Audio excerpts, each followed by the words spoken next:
Hello and welcome back to Fire Talks. My name is Chris Brunette. I'm Chief of Fire and Life Safety with the Colorado Division of Fire Prevention and Control. Thank you so much for joining us today. With me today is Carrie Larsen. She is the administrator for our Colorado Wildfire Resiliency Code Board. I'm so happy to have her here. We're going to talk a little bit about the new Colorado Wildfire Resiliency Code and her role in that. So Carrie, thanks for being here. Can you just share a little bit about yourself? Tell us about what your function is with the code board and what it is you do. Yeah, thanks, Chris, and thanks for having me on. As Chris mentioned, my name is Carrie Larsen. I'm the administrator for our code board. It's embedded within the Division of Fire Prevention and Control, and so just how we were set up is under that division. I come from Colorado. I grew up here. And I have a master's degree in emergency management and disaster management from the University of Denver. So I'm familiar with, our hazards and our disaster events.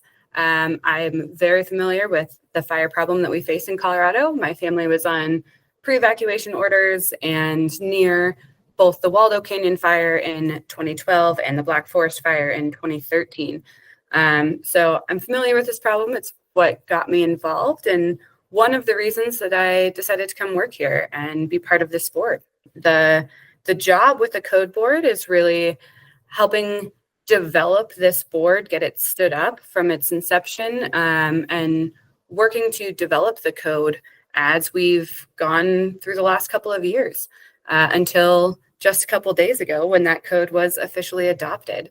So I'm happy to be here and happy to talk through it with you guys. Yeah, and like Carrie stated, that code was adopted on Tuesday, July 1st. What a huge accomplishment for Colorado and for Carrie. Carrie, you've done an amazing job helping to administer this board, and we're so glad that you're here. So I think before we dive into the code board and the code itself, we probably need to back up a little and talk about the WUI. And for those of you who don't know what that is, that's Wildland Urban Interface, WUI. So Carrie, can you tell us more about what the WUI is and why it matters in Colorado? Yeah, this is a great topic, Chris. The WUI, there are different definitions of this scattered throughout communities in the state, in the nation, internationally. This is a conversation that people have been having for years. And one of our jobs and responsibilities with the code board is to define the WUI for the state of Colorado. What we have is three parts to a WUI. There's the wildland, there's the urban, and then there's the interface. And what the WUI is really focuses on what that interface is. The wildland you can think of as areas that have a lot of vegetative fuels. This is areas that are primarily forest land, primarily grasslands. It can be areas that are a mix of these fuels. And what does that look like? This is areas of the state that are not considered part of a built environment. That's the wildland. The urban is the built environment. This doesn't have to be very densely populated or densely built areas for the urban necessarily, because when we start looking at this third part, the interface, we are talking about where the wildland and the urban, that built environment, meet and come together. And so the code board looked at a lot of different definitions that are utilized throughout the nation, throughout the world. And we've taken those pieces, looked at the broad scope of each one, and figured out how to best define it for the state of Colorado. And that WUI is the geographical area that human development meets or intermingles with wildland or vegetative fuels. So that's the definition that we're running forward with. It's pretty broad, but again, if you just think about those three pieces, we're looking at where vegetative fuels for fires meet with built areas.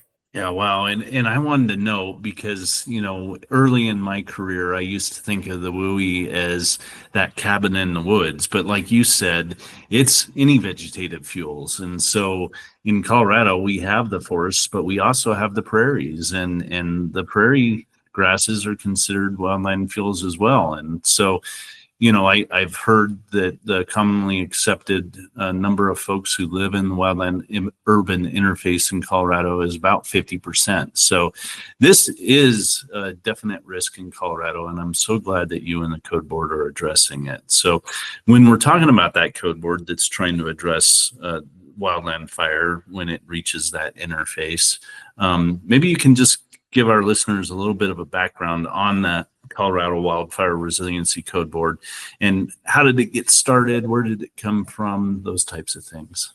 Sure.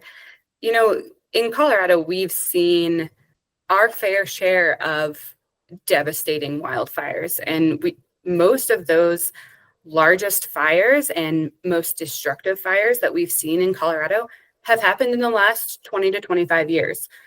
We've seen the Marshall Fire, we've seen the Waldo and East Troublesome fires, we've seen the Black Forest Fire. We've continued to see how wildland fires can spread and damage our communities.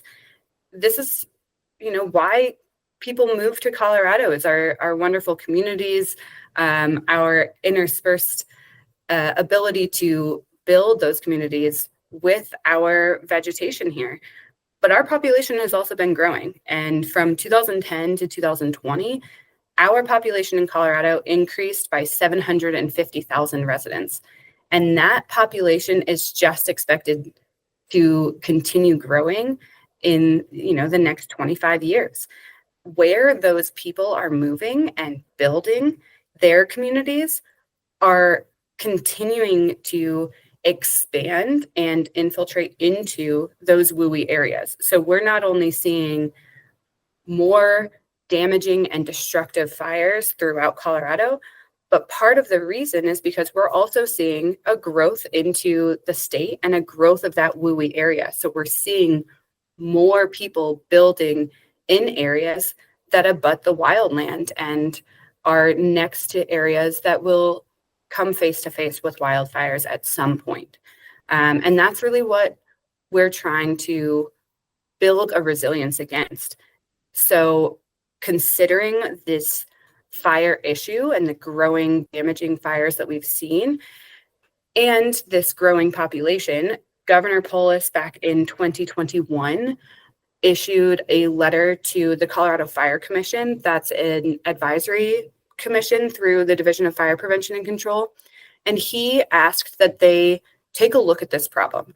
They look into this growing population and the devastating fires and that infiltration in the WUI, expansion of the WUI, and ask that they come up with some recommendations for how to address the problem. And the Colorado Fire Commission, they took that on. They had a bunch of subject matter experts sit around a table for many months, go into long, in-depth, detailed conversations that were well researched. And their recommendation was that this is a really big conversation that needs a lot of dedicated hours. And to do that, they recommended creating a Wildfire Resiliency Code Board, a board that was specific to focusing on this issue and developing something to address that. So that recommendation led to a bill in the 2023 legislative session, Senate Bill 23-166. And that bill established the Wildfire Resiliency Code Board and assigned us duties to establish minimum codes and standards for the state of Colorado that focused on structure hardening and fuels mitigation so that we can build resilience to wildfires when they occur in Colorado. Very good. So there's a lot of background to this. It's not like it was just thought up in a garage somewhere and pulled together. This has been developing over many years with a lot of people involved. I'm glad to hear that. And I'm glad to know that everybody in many communities and many professionals throughout Colorado are taking this seriously and trying to take this risk of wildland fire in our communities head on. So I'm so glad that it's occurring that way.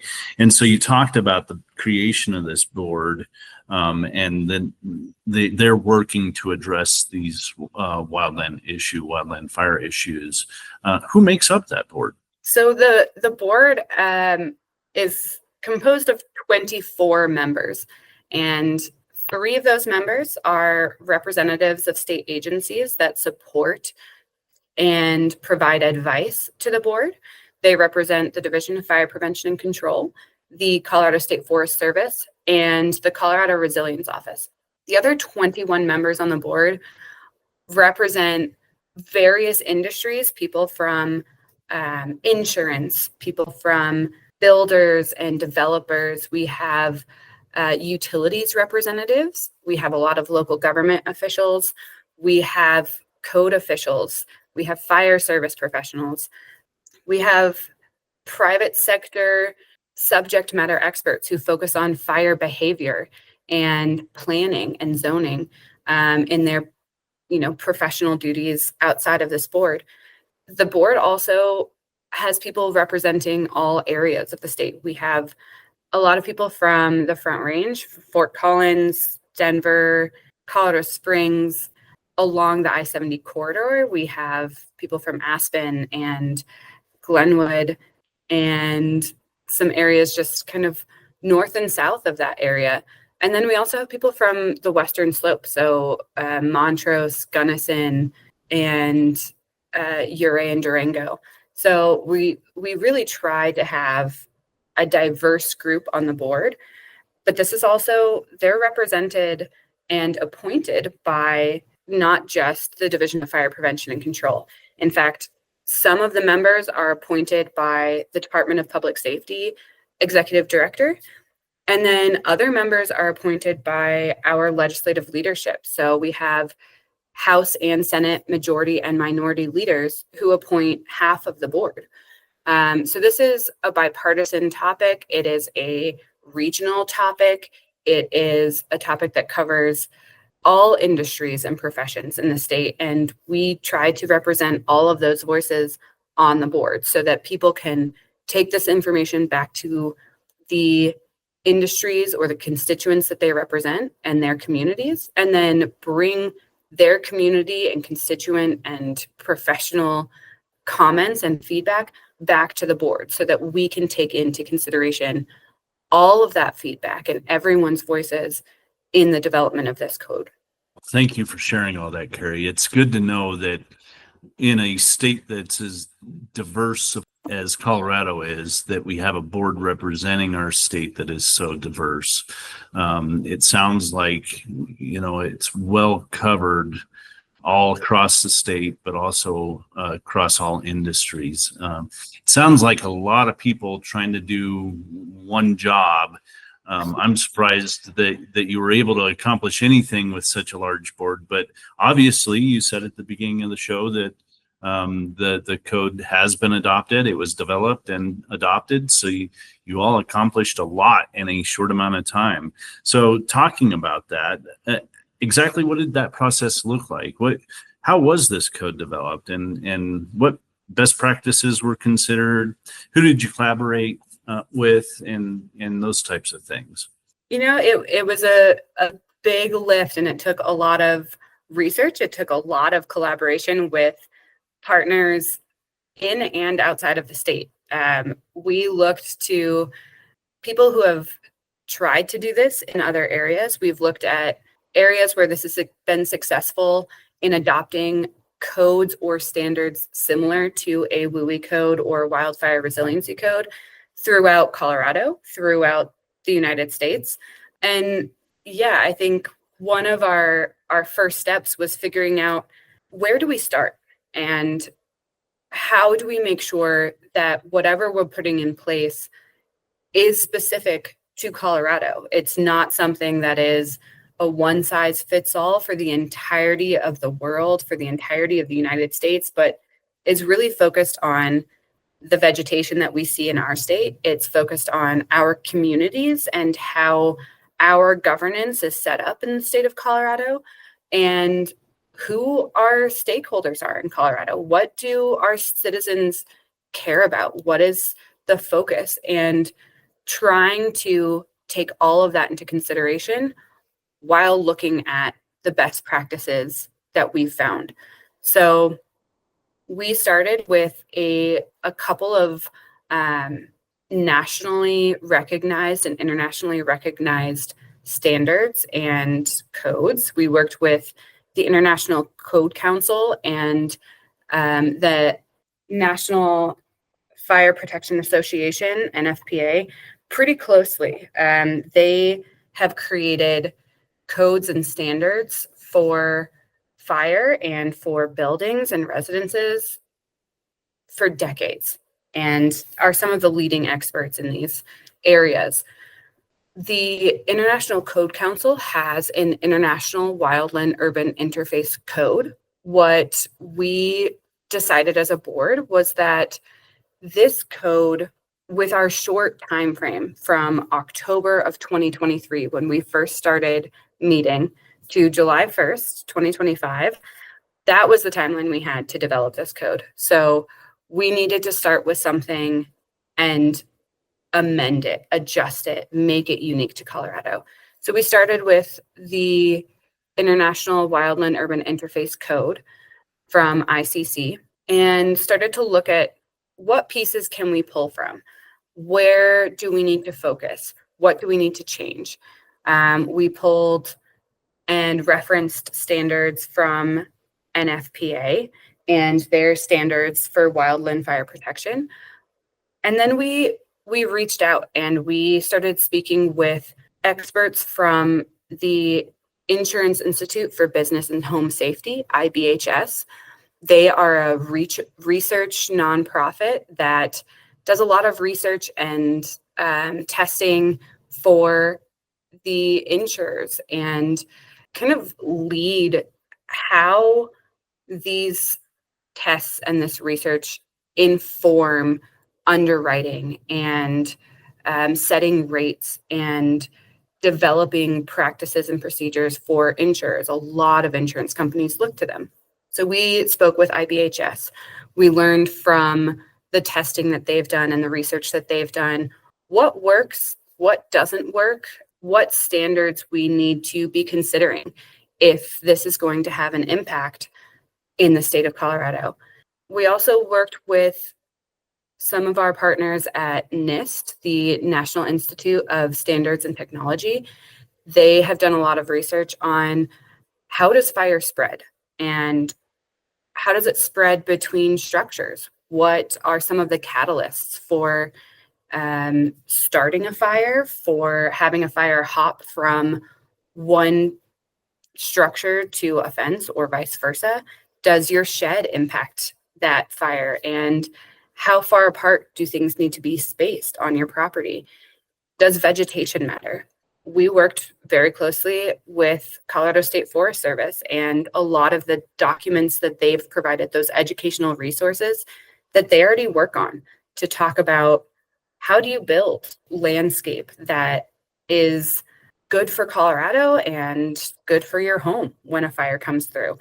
So we've looked at a lot of these documents, taken those into consideration, had many discussions, not just with the board, but in advisory committees that we stood up as committees of that board.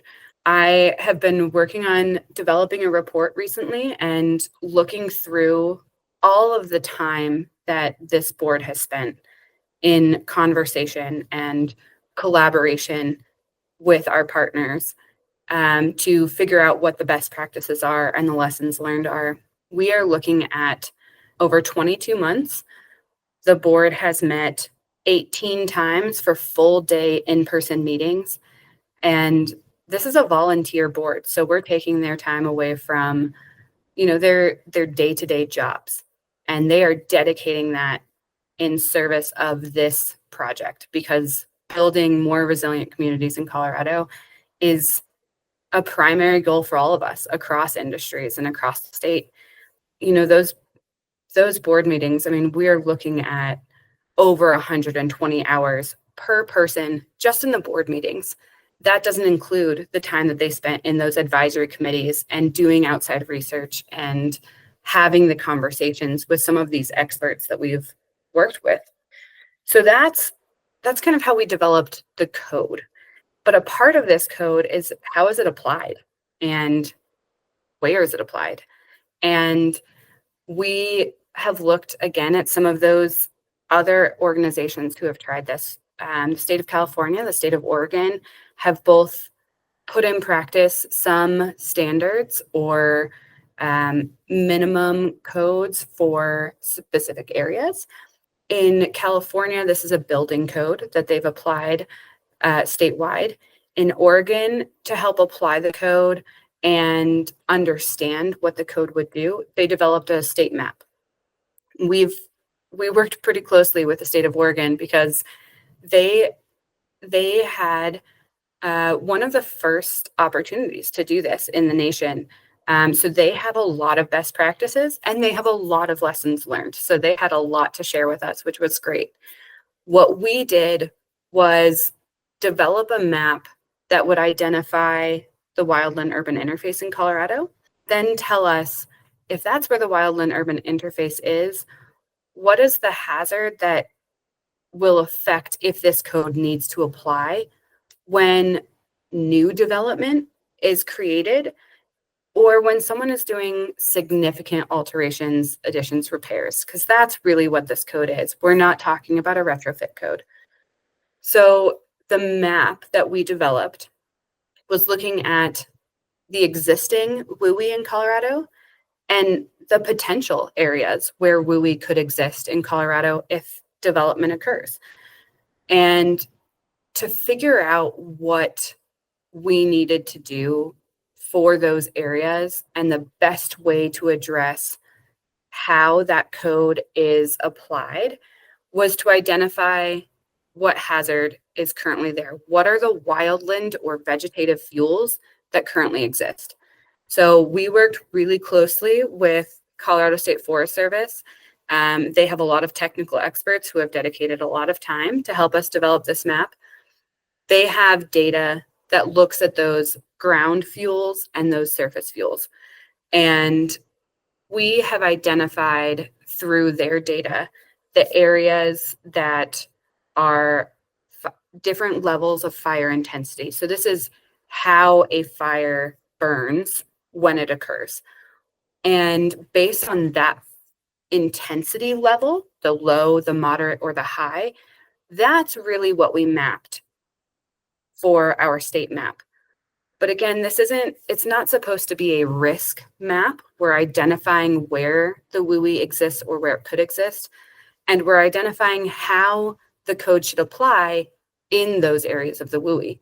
In order to do that, to make it a little more approachable for people to apply a code, we expanded some of the data there.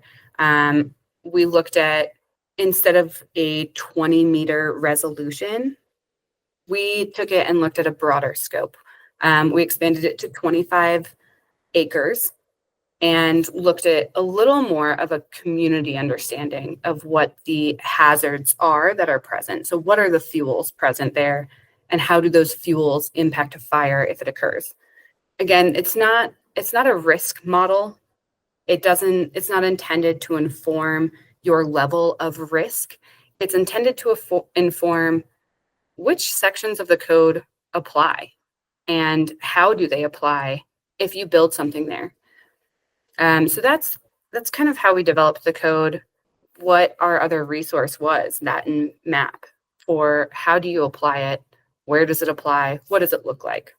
Great. Thank you so much for all that, Carrie. You are listening to Fire Talks. My name is Chief Brunette. I am joined today by Carrie Larsen. She is the administrator for our Colorado Wildfire Resiliency Code Board. She's been telling us about the code board and the code that they've developed, as well as the map that they've developed to apply the code. Thank you for all that information, Carrie. Just taking a little bit deeper dive into the code. We don't want to go too deep. There's a lot to it, but can you tell our listeners a little bit about the main components of the code?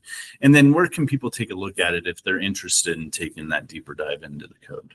Sure. Yeah, the code, again, it's focused on structure hardening. It's focused on fuels mitigation. It's not a retrofit code. This code is primarily for new development. So if you are pulling a permit to build a new home, or if there's going to be a subdivision going in or a new office park that's going to go in, this is where the code primarily applies.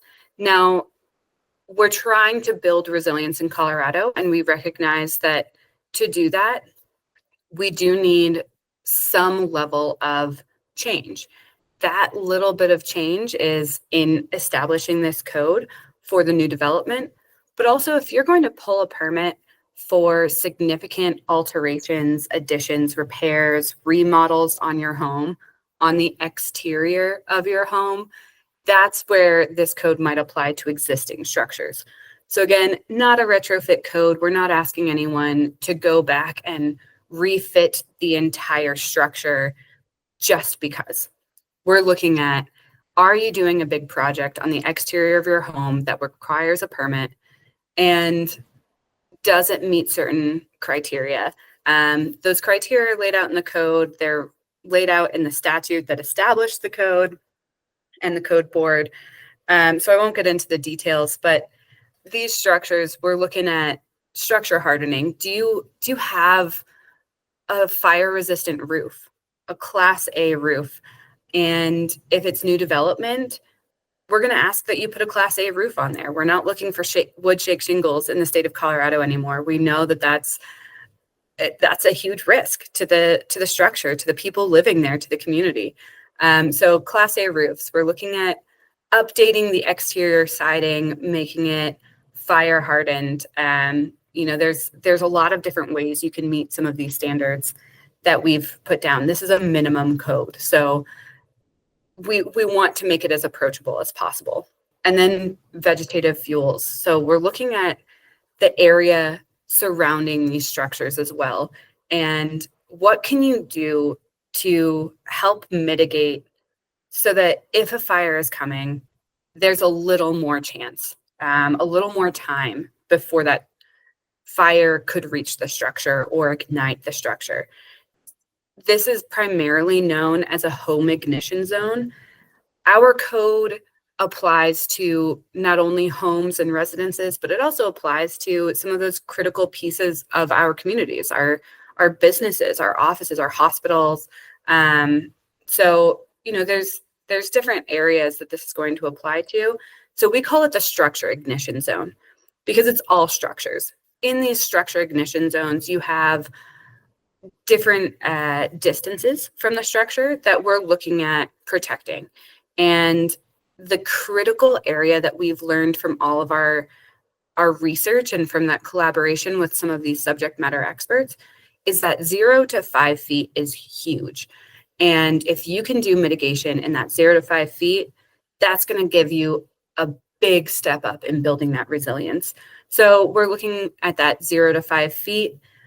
We know this is Colorado. We love our trees. We love our vegetation, and we love our homes and our life safety. So trying to merge those two, balance those two, primarily you're trying to harden that zone. So you don't want any vegetation that's a fire starter. You're looking for ignition resistant plantings to be kept in that area, and try to harden as much as possible. Get rid of a lot of the combustible materials, combustible mulch. So look at that 0 to 5 feet. That's the primary one. As you're as the hazard increases and you're in areas that are not just low fire intensity, as we talked about on that map, if you're moving into areas where there's moderate or high fire intensity, we're going to look at how do we expand this a little more. So your structure ignition zone goes out a little bit further. We're always going to look at up to the property line. If not, if your property is large, how far out are we going? Is it 30 feet? Is it 100 feet? And there are small things that you can do, just thinning, pruning, making sure dead materials aren't in that area. But again, structure hardening, some of that fuels mitigation in your area. That's really what this code is focused on. If anyone wants to look into the details of the code and what they might have to meet according to their code official by the letter of this code, they can go on to our code board website. That's through the Division of Fire Prevention and Control. So it's dfpc.colorado.gov/WRCB, Wildfire Resiliency Code Board, WRCB. If you go on to the Wildfire Resiliency Code Board website, you will see our 2025 Colorado Wildfire Resiliency Code and that state map that we've developed for the application of this code. So you can find it online along with a lot of additional materials. Thank you so much, Carrie. A lot of really good information. One thing I wanted to highlight that you said is that this code doesn't apply to just residential occupancies or homes and houses. This applies to all structures in Colorado. And I think that's significant to note that if we're going to move the needle and really change the way wildfire occurs in Colorado and how our built environment reacts to that wildfire, we have to apply this to all structures, not just our homes. And so I think that's significant. And I'm so glad that you brought that up. And while we're talking about applying this code, I guess I'm just interested in understanding, and I'm sure our listeners would like to better understand, who's responsible for enforcing this code and how does it work for local jurisdictions in Colorado, knowing that we are a home rule state and this is now a statewide code. How is that all going to work?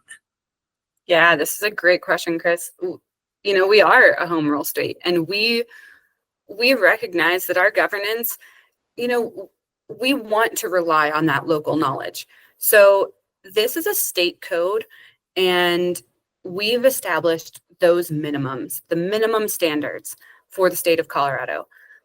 We adopted this code 2 days ago, July 1st, 2025, according to how the legislation was written, including a change that was made this year, an amendment that came through in this legislation just recently.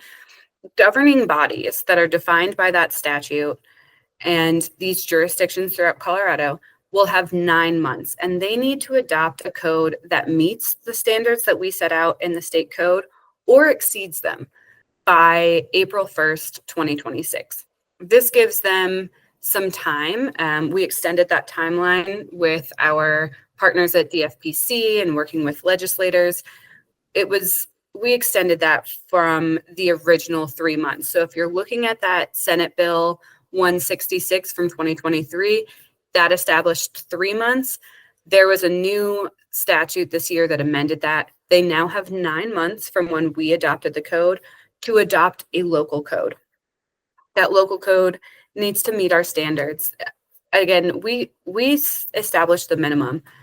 We looked at all of those best practices and all of the research, and we set out what's the minimum you need to do for us to move the needle to build that resiliency for our communities in Colorado. If jurisdictions want to go further, they absolutely can, and we'll help direct them to different programs that they can look to. We can help them identify some additional research that we did or that we looked at so that they can build something that's unique to their jurisdiction that's best for their community. The enforcement of the code comes down to the local jurisdiction. So they'll they'll write out in their rules and regulations how this code will be enforced and how they meet the standards that they set out in their local code. That can be, we have jurisdictions who are looking at using their building departments and their building code officials to enforce this code. We have other jurisdictions who are tasking this to their fire code officials and their fire service. We have jurisdictions who might be looking at different opportunities for IGAs or MOUs and some cooperative agreements among jurisdictions or among different enforcement bodies.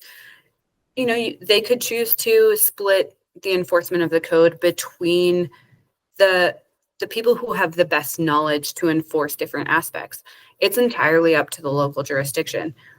Now, there is a part of the legislation that identifies that if a jurisdiction doesn't have those rules and regulations set out for code enforcement, they can request support from the Division of Fire Prevention and Control for inspections and enforcement. So I guess I'm curious, Chris, what does that enforcement look like if a governing body wanted to request some support?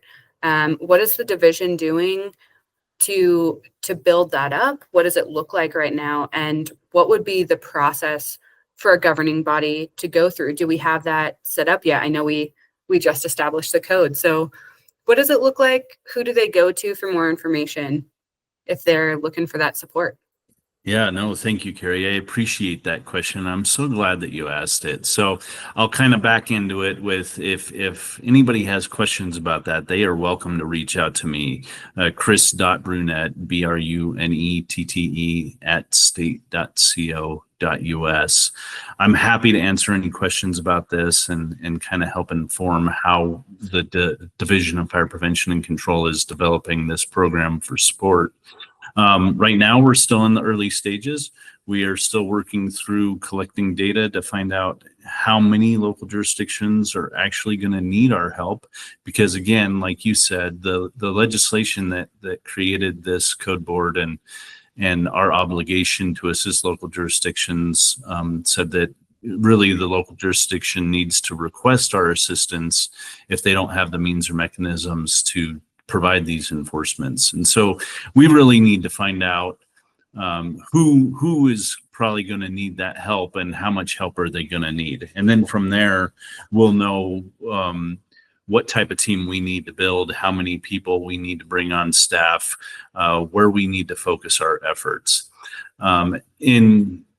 While we do that, we'll need to develop rules and regulations for what our enforcement looks like and how local jurisdictions will request the enforcement assistance. So those have not been developed yet. They should be developed in the coming months, and they'll go through our normal rulemaking process. So when that occurs, we'll make sure to put out notice to all of our stakeholders so that they can provide us feedback in those rules and how we're planning to provide this assistance and the mechanisms they would utilize for requesting that assistance. So stay tuned. It's currently being developed and should be developed very soon. Thanks, Chris. Yeah, that's great to know. And this is maybe something we can circle back on. As I mentioned, the code was adopted by the state, but these local jurisdictions have until April 1st of next year to adopt their local code. And then they have 3 months after that at a maximum to implement and enforce their local adopted code. So we're going to be learning a lot in this next year. I think both from the board standpoint, but also from the division with that support mechanism. So, we can potentially circle back and chat through this a little more in the coming months or in a year and just see where we're at with this code and what's going on throughout the state. I love that approach. Yeah, I think we're going to learn a lot, like you said, over the next year. And it's going to inform how we modify the code in the future, but also how different jurisdictions, including the state, is enforcing it. So there's a ton to learn here. And like we often do in Colorado, we're kind of setting the stage for a lot of other people to follow. So I'm so glad we're doing this. We're getting ready to wrap up here, Carrie, but I just had one more question for you, and it's revolving around insurance. Everybody's been kind of focused on insurance lately, especially in Colorado. It's been kind of a focal point for us in recent years. And so I just wanted to hear from you. Do you think that this code will impact insurance? And if so, how?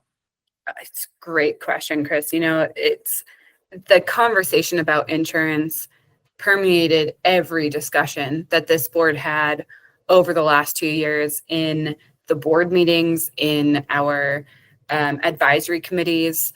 And I know that it's been part of everyone's conversation in their everyday lives too. We have members who, in their communities, they're seeing insurance rates change and insurance availability change drastically throughout the state. And so we've constantly talked about that. And as I mentioned earlier, we partnered with the Insurance Institute for Business and Home Safety because they're doing so much research, and their research does inform insurers and underwriters. And we want to make sure that the standards that we set, these minimum standards, that they help move the needle for building resilience in Colorado. What we've learned in a lot of these conversations is that adopting codes really does provide some information to insurers, and it can really impact the ability to insure and what those rates look like. So just by adopting a code in the state of Colorado, we're taking a big step. I think one of the other conversations we've had is this code applies primarily to new development.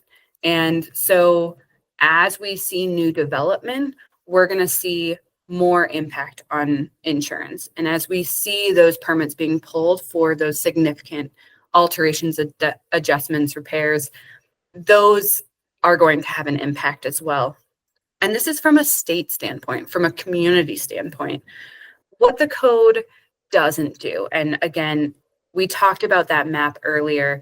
The map is a tool for the application of the code. It's not a risk model. Insurers aren't likely to use this state map that we developed for code application to inform their underwriting and their risk scoring, because they have their own risk models. They have detailed information about structures and property and parcels that informs why they set the rates that they do. Part of what the code will do, so it's not, the map itself doesn't impact the insurability of your individual parcel. It's not going to change that because the state code application map shows in or out one level or another. What the code does do is provide some level of certainty for insurance companies and insurers that the state is doing something, that our communities are doing something, that we are taking steps to address the risk that we face, and that we're being proactive about acknowledging that risk, and we're doing something. That level of certainty from what we've heard in these conversations, just providing any additional level of certainty will have a big impact on insurability and affordability.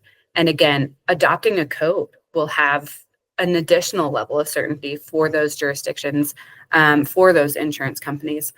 So I think that's one of our big points is this code.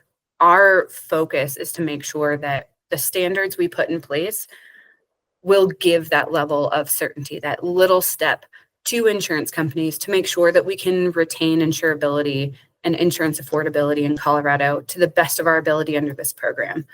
Our map, it's for code application. the risk models that insurance companies have, those are what inform your rates. And, there's a lot of movement in different legislation that you guys can follow along with. And I would suggest you do. People are talking about this in all different forums, and everyone's trying to get on board to address insurability and affordability. And it's we're making a lot of steps in Colorado, and I think this is one piece of that big puzzle.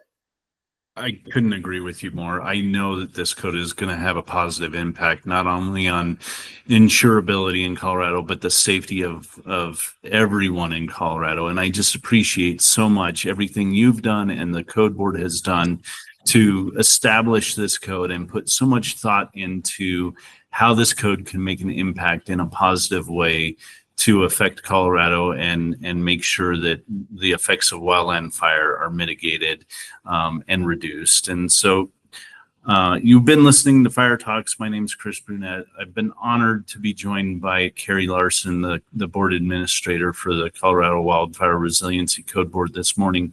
Carrie, thank you for joining me. Thank you for all the information that you shared with us today. I hope that many people listen to this podcast and hear all the good information that you shared with us and are just prepared for the implementation of this new Colorado Wildfire Resiliency Code. Thanks for joining me, and have a great day. Thanks so much, Chris.